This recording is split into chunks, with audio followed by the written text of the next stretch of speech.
This is your everyday encouragement, and it is Freedom Friday. We're coming to the end of 31 Days of Change, where we've taken the month of July, which is the first month of the last 6 months of the year, to make the adjustments that we need to make in order to achieve our goals and objectives, or to make course corrections that will help us achieve our objectives. And that being said, with it being Freedom Friday, people ask me all the time, they say, "Hey Derek, how is it that you're so free?" Well, freedom begins in the mind. As long as you think like you can't, as long as you think like a slave, as long as you think like a peon, that's what you're going to be, because as a man thinketh, so is he.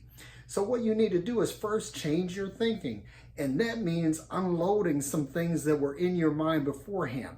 You have to unlearn before you can learn.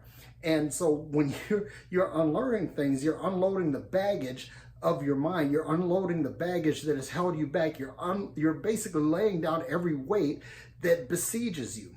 Okay, so what you're doing is making room.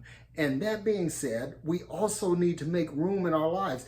You have to look at your physical space. Is your office cluttered? Is it full of things that you don't need? Is your library full of books that you no longer read, or you no longer subscribe to that line of thinking?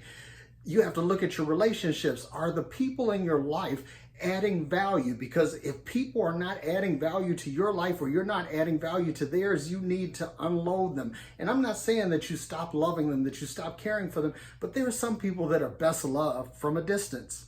Okay, so what you want to do is look at your life, inventory, and say, is this something that I need to move forward? Is this something that will help me, or is this something that's holding me back? And if it's holding you back, then it's not part of freedom. And so freedom simply is this: making room. That's what I have for you today. I pray that it blesses you. And if these videos are a blessing to you, please consider sharing them with others. Click the link below, send me an email or a comment. Love to hear from you. And as always, God loves you, and so do I. You're loved and valued. Stay blessed.